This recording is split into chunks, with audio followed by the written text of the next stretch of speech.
بسم الله الرحمن الرحيم الحمد لله رب العالمين والصلاة والسلام على سيدنا محمد وعلى آله وصحبه أجمعين.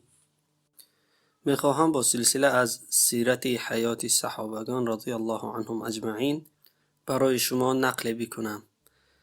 صحابی جلیلی که ما میخواهیم درباره‌اش سخن بگوییم این هم سعید بن عامر جمحی هست. سعید بن عامر جمحی رضی الله عنه مورخین در وصفش میگویند که شخصی هست که با مال و ثروت دنیا آخرت را خریده است. یعنی مال و ثروت دنیا برای حضرت سعید بن عامر جمحی هیچ اهمیتی نداشت. حضرت سعید بن عامر جمحی چگونه شخصیت بودند و سیرتشان چگونه هست؟ بیایید از مرحله قبل از اسلام، یعنی قبل از آنی که اسلام در مشرف بگردند سخن بگوییم. همون گونه که سعید بن عامر جمحی رضی الله عنه نقل میکند، میگوید روز در مکه تمامی افراد قریش از زن و کودک و کلان و پیران سالان و سرداران و دیگر قبایل قریش همگی جمع شده بودند به سوی منطقه التنعیم میگفتنی جا روان بودند، چون که در این مکان اونها فردی را اسیر گرفته بودند که از یاران رسول الله صلی الله علیه و سلم بود.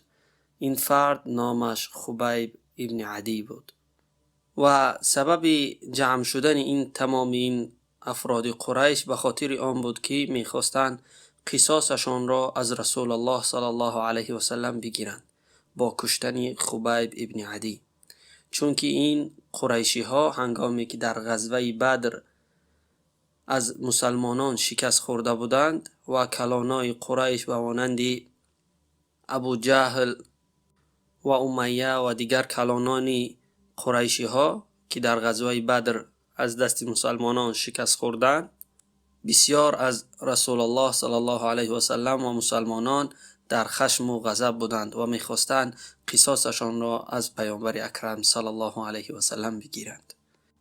و این صحابی جلیل ما که سعید بن عامر جمحی بود، در آن زمان یک جوانی بسیار بالیاقت و در عین جوانیش بود. میگوید که هنگامی که همگی به سوی این مکان میرفتند و در آنجا که جمع شدند، من توانستم اسیر قریشی ها را ببینم. یعنی حضرت سعید بن عامر جمحی توانست که ببیند قریشی ها اسیر گرفتند و اون هم خبیب ابن عدی هست. و میگوید میشنیدم که تمام زنان و کودکان و کلانسالان میگفتند که این شخص را بکشید تا قصاصمان را از محمد و یارانش گرفته باشیم.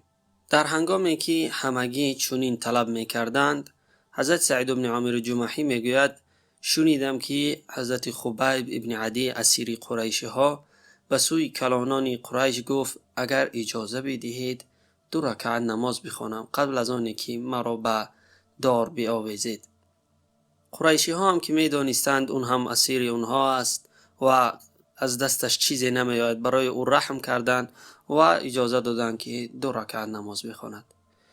حضرت سعید بن عامر جمحی این مشهد را و این واقعه را تمام اینها را تماشا داشت و میگوید حضرت خبیب ابن عدی شروع کرد به نماز خواندن و حضرت سعید بن عامر جمحی تعریف میکند که چگونه حضرت خبیب ابن عدی نمازی زیبایی که پر از خشوع و تقوا و ترس از الله عزوجل در اون دیده میشد.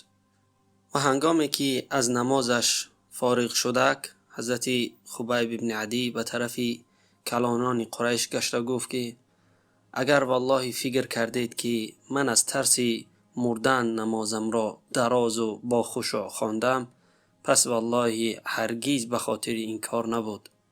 یعنی ای کافران و ای مشرکان قریش، شما در گمان باطل هستید که من از مرگ هراس و ترس داشته باشم. و مشرکان قریش شروع نمودند با آزار و اذیت دادن خبیب ابن عدی و از جسد او هر جایش را چاک چاک میکردند و میگفتند که آیا دوست می‌داری که تو در خانه‌ات خواب و آرام باشی، آسوده باشی و در جای تو محمد یعنی رسول الله صلی الله علیه و سلم باشد و تو آرامانه و آسوده باشی. حضرت خبیب هنگامی که این سخنان مشرکان را بشنید میگفت والله لا احب، هرگز دوست نمیدارم که من در خانم و در نزد اهل و عائله‌ام باشم و در پای رسول الله صلی الله علیه و سلم خاری بخلد، یعنی حتی یک ذره خارم در پای پیامبر اکرم صلی الله علیه و سلم بخلد، من در خانه‌ام باشم، جان من هرگز آرام نمیگیرد. مشرکان با این سخنشان میخواستند خبیب ابن عدی را زجر داده باشند، اما خبیب ابن عدی با سخنش تمام مشرکین را زجر و اذیت داد و همگی میگفتند بکشید او را بکشید.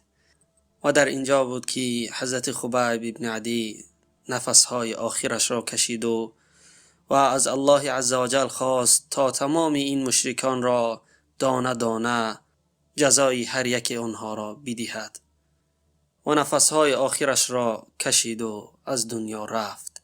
و میگویند مؤرخین که در تنی حضرت خبیب ابن عدی چنان جای کارد و شمشیر و نیزه بود که حساب کرده نمیشد، یعنی بسیاری بعد آزار و اذیت داده حضرت خبیب ابن عدی را به شهادت رساندند. تمام این واقعه ها را حضرت سعید بن عامر جمحی با چشم خود و از نزدیک حضور داشت و میدید.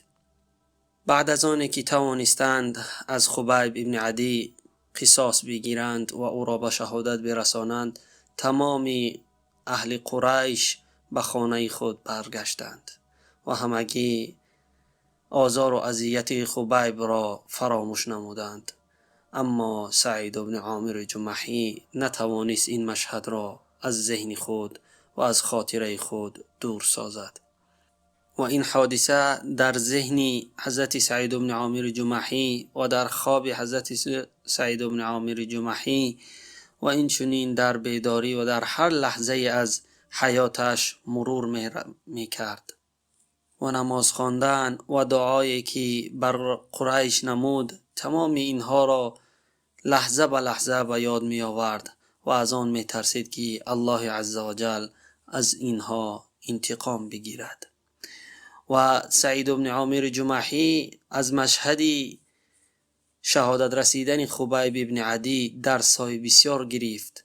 درس گرفت که حضرت خبیب ابن عدی در راه عقیده استوار بود و هرگز به خاطر ترس از مرگ یا شدت آزار و اذیت از بحر عقیده و از بحر نصرت نمودن رسول الله صلی الله علیه و سلم دست نکشد و همچنان در عقیده و ایمان خود راسخ و ثابت بماند.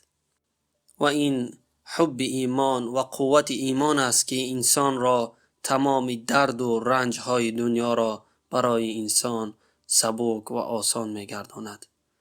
و این چنین آن شخصی را که حضرت خبیب ابن عدی چنان دوست می‌دارد و راضی نمی‌شود که خاری در پایش بخلد، آن شخص رسول الله صلی الله علیه و سلم است. او فرستاده الله عزوجل است. تمام این امور سبب شد که حضرت سعید بن عامر جمحی رو به اسلام بیارد و الله عزوجل دل سعید بن عامر جمحی را به اسلام منور ساخت و بر تمام قریشی ها به صدای بلند همگی را گفت که اون از آن چیزی که قریشی ها عبادت میکند بیزاری میجوید و ایمانی به الله عزوجل می آورد. و سپس بعد از آنی که ایمان آورد به سوی مدینه هجرت نمود و همراه رسول الله صلی الله علیه و سلم در تمام جنگ ها اشتراک نمود و از یاران رسول الله صلی الله علیه و سلم شد. اینچنین بعد از وفات رسول الله صلی الله علیه و سلم سعید بن عامر جمحی هرگز در ایمانش متزلزل نشد و همچنان باقی و استوار در ایمان خود در راه الله عزوجل خدمت نمود و در عهد خلیفه اول مسلمانان حضرت ابوبکر و خلیفه دوم حضرت عمر یکی از صادق ترین شخص و فردی بود که تمام دارایی دنیا را هیچ دانسته بود و آخرت را برای خود در درجه اول قرار داده بود. و حضرت ابوبکر و عمر صدق و تقوای حضرت سعید بن عامر جمحی را می دانستند و این چنین از نصیحت های سعید بن عامر جمحی استفاده می کردند. می گوید روز سعید بن عامر جمحی نزد حضرت عمر بن الخطاب در آمد و گفت، به حضرت عمر رضی الله عنه گفت تو را وصیت می کنم که از الله عزوجل در حق مردم بترسی و حق هیچ یک از بندگان الله عزوجل را ضایع نسازی و اینکه از هیچ یک از مردم نترسی در آن حقی را که الله عزوجل دارد. یعنی برای اجرا نمودن امری که الله عزوجل برای تو داده است از مردم هرگز نترسی و اینکه سخنهای می گفته‌ات مخالفی رفتارت و کردارت نباشد، چون که بهترین قول و سخن همان است که با فعل انسان راستا بیاید و اینکه برای مسلمانان هر آن چیزی را که برای خود و اهل بیتت دوست می‌داری برای مسلمانان نیز دوست داشته باشی و از هر آن چیزی که برای خود و اهل بیتت دور و بد می‌بینی از مسلمانان دور سازی و بد ببینی. حضرت عمر رضی الله عنه هنگامی که این نصیحت‌های سعید بن عامر جمحی را شنید گفت ای سعید بن عامر جمحی، تو فکر میکنی چی شخصی هست که چنین نصیحت‌های تو را انجام داده بتواند؟ حضرت سعید بن عامر جمحی نیز گفت شخصی مانند تو که الله عزوجل امر مسلمانان را در دستان تو داده است. چند نگذشته بود که حضرت عمر بن الخطاب رضی الله عنه به سعید بن عامر جمحی پیشنهاد نمود که تو را والی حمص میگردانیم، یعنی به سعید بن عامر جمحی منصب موالات حمص را پیشنهاد نمود. حضرت سعید بن عامر جمحی گفت تو را به خدا قسم که مرا در فتنه دنیا قرار ندهی. یعنی والی گشتن این انسان را با دنیا مغرور می سازد و با متاع و ثروت دنیا مشغول می سازد. حضرت عمر از سخن سعید بن عامر جمحی در غضب آمد، گفت امور و شؤون مسلمانان را در گردن من قرار دادید و سپس خود را سبکدوش می کنید و تمام این بار را در گردن من پرتافته همگی خود را دور می سازید. قسم به الله عزوجل که چنین نمی شود و تو والی حمص خواهی بود.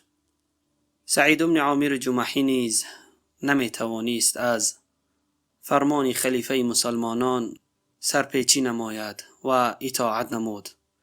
حضرت عمر بن الخطاب رضی الله عنه به سعید بن عامر جمحی گفت آیا برای تو حق جدا نسازیم به خاطر اینکه ولی حمص میگردی؟ یعنی شخصی که ولی میگردد باید برای خود درآمدی داشته باشد. حضرت سعید بن عامر جمحی و عمر بن الخطاب رضی الله عنه گفت و من بر این درآمد و رزقی که تو برای من پیشنهاد میکنی چیکار کنم؟ مالی که اجری که از بیت المال مسلمین برای من میرسد برای اینکه حاجتهایم را برارم همون قدر کفایت است و مال زیادتی طلب ندارم. سپس حضرت سعید بن عامر جمحی راهی حمص گشت. بعد از چند فتره از والی گشتن حمص حضرت عمر بن الخطاب رضی الله عنه نامه نوشت برای شخصانی که در حمص قرار داشتند و کسانی که به حضرت عمر رضی الله عنه بسیار نزدیک و باوری بودند. برای آنها نامه نوشت که نامهای فقیران اهل حمص را برای من نوشته بیارید و حضرت عمر رضی الله عنه میخواست برای مسلمانان فقیرانی که در حمص قرار دارند از بیت المال مسلمانان کمک بکند. هنگامی که این دفتر نامها را نزد حضرت عمر بن الخطاب رضی الله عنه آوردند در داخل آنها نامهای فقیران اهل حمص بود، یعنی فلان کس فقیر است و فلان کس و فلان کس و در آنجا سعید بن عامر جمحی نیز نامشان ذکر شده بود. حضرت عمر بن الخطاب رضی الله عنه سعید بن عامر را که نامش را دید پرسید که سعید بن عامر کی هست؟ گفتند در جواب امیرنا، یعنی کسی که امیر ما هست. حضرت عمر بن الخطاب رضی الله عنه پرسید امیرتان؟ گفتند بله. حضرت عمر رضی الله عنه پرسید چگونه او فقیر است؟ گفتند که والله که روزهای زیاد میگذرد ولی ما در خانه حضرت سعید بن عامر جمحی هرگز ندیدیم که آتش فروزان شود تا اینکه طعام برای خود درست نمایند. یعنی برای اینکه انسان طعام داشته باشد، برای آماده نمودن آن طعام احتیاج به فروزان کردن آتش دارد تا اینکه برای خود طعام آماده سازد. ولی حضرت سعید بن عامر جمحی طعامی نداشتند که آتش فروزان سازند برای آماده نمودن طعام. حضرت عمر رضی الله عنه از این واقعه بسیار تأثیر گرفتند و آب اشک از چشمانشان جاری شد. سپس حضرت عمر رضی الله عنه در خلطچه 1000 دینار برای حضرت سعید بن عامر جمحی روان نمودند و گفتند که سلام امیر مؤمنان را به سعید بن عامر جمحی برسان و بگو که امیر مسلمانان این دینارها را برای تو فرستاده است تا اینکه در حاجات روزانه ات استفاده نمایی. هنگامی که این گروه از نزد حضرت امیر المؤمنین به حمص نزد والیشان حضرت سعید بن عامر جمحی آمدند و سلام و دینارهای حضرت عمر رضی الله عنه فرستاده را به سعید بن عامر جمحی دادند، حضرت سعید بن عامر جمحی هنگامی که دید این دینارها هست زود از خود دور نمود و گفت که این را از من دور کنید، این چی هست؟ با گفتن قول انا لله و انا الیه راجعون که این سخن را هنگام انسان میگوید که مصیبت نازل شود، حضرت سعید بن عامر جمحی برای اینکه اموال دنیا برای او آمده است این اموال را مصیبت می شمارد و می گوید انا لله و انا الیه راجعون، از من دور سازید این همه دینار و متاع دنیا را. همسری حضرت سعید بن عامر جمحی با شنیدن قول انا لله و انا الیه راجعون دوان نزد حضرت سعید بن عامر جمحی می آید که فهمد چی مصیبت نازل شده است. هنگامی که نزد سعید بن عامر جمحی همسرش می آید ای سعید بن عامر چی شده است؟ چی مصیبت برای ما نازل شده است؟ آیا امیر مؤمنان عمر بن الخطاب رضی الله عنه از دنیا رفت؟ حضرت سعید بن عامر جمحی در جواب به همسرش میگوید بلکه مصیبت بزرگتر از این ای همسر. همسرش باز میپرسد آیا برای مسلمانان کدام مصیبت نازل شده است؟ حضرت سعید بن عامر جمحی میگوید بلکه بزرگتر از این ای زن. همسرش در حیرت میماند و میگوید ای مرد دیگر چی مصیبت بزرگتر از این مصیبت ها می شود؟ حضرت سعید بن عامر جمحی میگوید دنیا بر خانه ما در آمده است تا اینکه آخرتمان را برباد سازد و فتنه در خاندان ما بیارد. همسرش میگوید پس از این مصیبتی که بر خانه ما در آمده است که آخرتمان را برباد میدهد از این کار زود خلاص شو. و نمیداند که برای حضرت سعید بن عامر جمحی امیر مسلمانان دینار روان کرده است. حضرت سعید بن عامر از همسرش میپرسد آیا تو کمک میکنی که یک جایه این فتنه دنیا را از خانه امان دور سازیم؟ همسرش میگوید بله من تو را یاردم میکنم. حضرت سعید بن عامر جمحی خلطه دینار را برآورده به همسرش میگوید این را گرفته به مسلمانان و فقیران اهل حمص تقسیم نما. و همسری حضرت سعید بن عامر جمحی نیز که متقیه بود همسرش را اطاعت میکند و تمام اون مال را صرف فقرای مسلمانان میکند.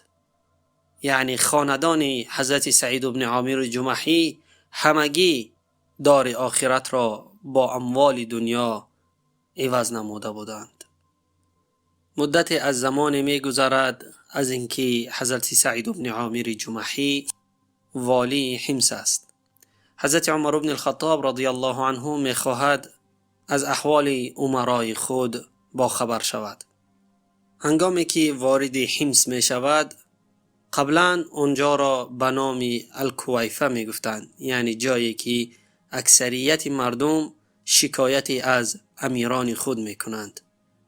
و حضرت عمر رضی الله عنه می خواست بداند که امیری که برای آنها تعیین نموده است چگونه امیر بود برای آنها. و امیر آنها حضرت سعید بن عامر جمحی بود.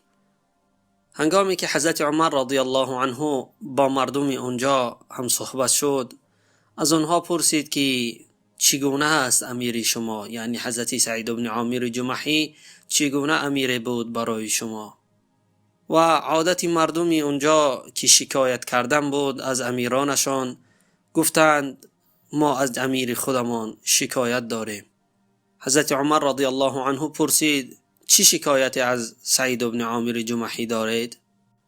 و حضرت عمر رضی الله عنه با خود می گفت خدا کند که سعید بن عامر جمحی همون شخصی باشد که من باوریش داشتم و دارم.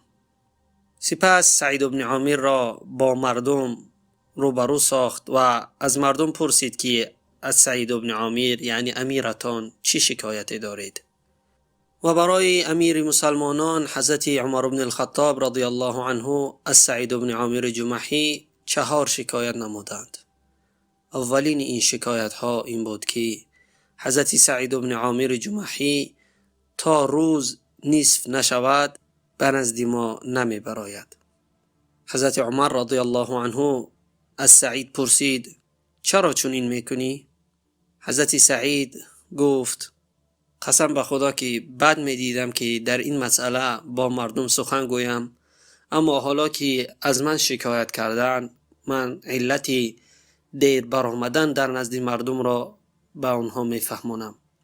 چگونه ای که می دانید باید برای خدمت نمودن اهل بیت احتیاج به خادم دارم، اما خادمی در نزد خود ندارم و هر صبح که باز می خیزم اول خمیر می کنم، سپس کمی منتظر می مانم تا اینکه خمیر آماده گردد و نان پخته، سپس طهارت نموده به نزد مردم می برایم که تمام اینها یک کمی از وقتم را می گیرد.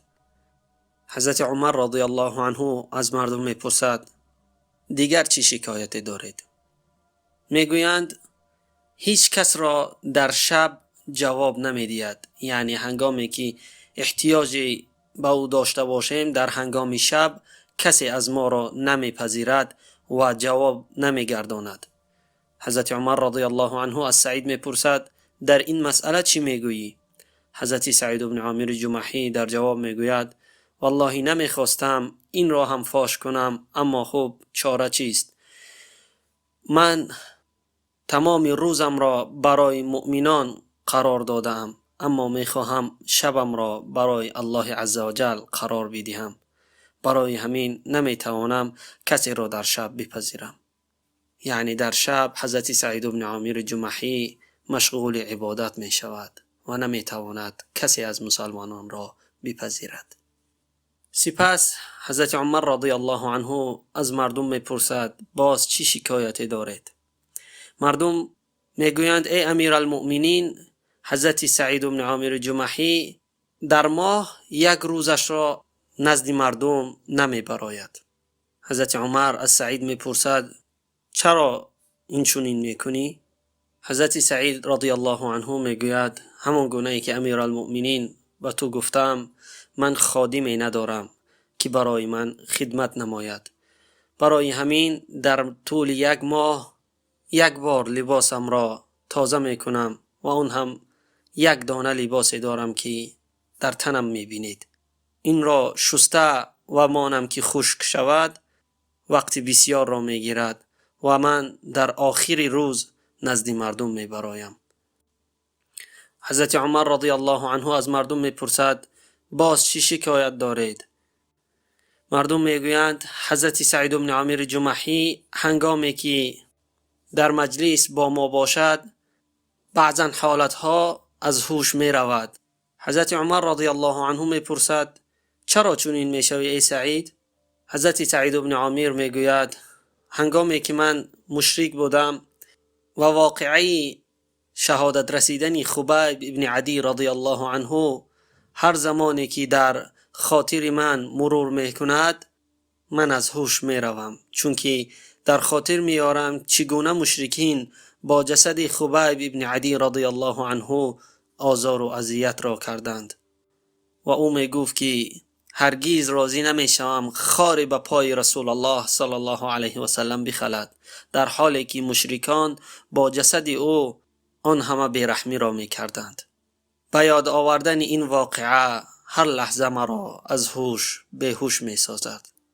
در اینجا بود که حضرت عمر رضی الله عنه الله عزوجل را حمد و سپاس نمود که امیری مناسبی برای حمص تعیین نموده است و 1000 دینار دیگر را به خانه سعید بن عامر جمحی روان کرد. هنگامی که همسرش این 1000 دینار را دید به سعید بن عامر جمحی گفت اکنون برو برای ما خدمتکار بخر تا اینکه تمام امور خانه ما را به ما یاردن برساند. حضرت سعید بن عامر به همسرش گفت آیا کار خوبتری نکنیم؟ بیا این پول را به کسی می دهیم که در روز سختی به ما برگرداند. همسرش گفت چی کسی در روز سختی به ما برمیگرداند؟ سعید بن عامر گفت بیا این پول را به الله عزوجل قرض می دهیم و در روز قیامت الله عزوجل پاداشش را به ما بدهد. و در حال همسرش تمام این دینارها را برده به مساکین و یتیمان تقسیم نمود. این کوتاه سیرت از حیات صحابه جلیل سعید بن عامر جمحی رضی الله عنه بود که دنیا را و متاع دنیا را با آخرت عوض نموده بود.